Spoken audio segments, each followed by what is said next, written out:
হ্যাঁ, নমস্কার। এবার মায়ের পূজা খুব সুন্দর মতো হয়েছে।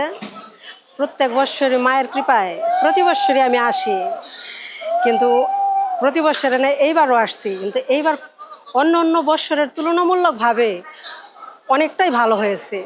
কিন্তু আমরা এখানে মেলায় আইসা খুব আনন্দিত।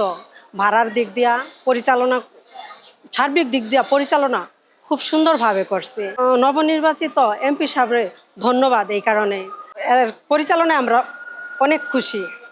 অন্য অন্যবার যেমন সিন্ডিকেট হয় ভাড়ার দিক দিয়া দিক দিয়া, এবার সে আগেই ভাড়াগুলা নির্ধারিত করে দিছে। আমাদের পূজা আজকে 532 বছর আগে থেকে করে আসছে মুরিব্বিরা। এখনও আমরা সুন্দরভাবেই পূজা করতেছি এবং শেখ আবদুল্লাহ সাহেব যথেষ্ট পরিমাণ পরিশ্রম করছি। মাঠ গার্ড স্কুল সব ফ্রি করে দিছে পূজা, এবং ইউনিয়ন পরিষদের পুরো স্টাফ আমাদের এই পূজার জন্য যথেষ্ট পরিমাণ পরিশ্রম করাতে আমরা খুব সুন্দরভাবে পূজা করেছি।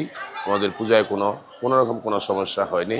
এখানে কোনো চাঁদাবাজি হয় নাই, ঠিক আছে। এখানে আপনাদের ওই যাতায়াতের জন্য ভলান্টিয়াররা ব্যবস্থা করছে এবং তাকে ধন্যবাদ জানাই শেখ মোহাম্মদ আবদুল্লাহ সাহেবকে এত সুন্দর পরিচালনা করার জন্য। আমাদের শেখনগর সার্বিক পূজা কমিটির পক্ষ থেকে সবাইকে ধন্যবাদ। আমাদের একটাই চাওয়া শেখ মোহাম্মদ আবদুল্লাহ সাহেবের কাছে যে প্রতি বছর আমরা সুন্দরভাবে এই পূজাটা করতে পারি, তার সার্বিক সহযোগিতায় এবারের নেই প্রতি বছরই যেন উনি আমাদের সাথে সহযোগিতা করেন।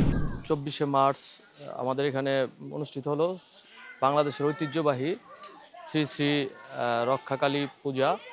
এখানে লাখ লাখ দর্শনার্থী এখানে আসছিল। সুন্দর এবং সুষ্ঠুভাবে পূজাটা পরিচালনা হয়েছে। আমাদের মাননীয় এমপি মহোদয় শেখ মোহাম্মদ আবদুল্লাহ ভাই, তার নেতৃত্বে সুষ্ঠুভাবে পূজাটা পরিচালিত হয়েছে।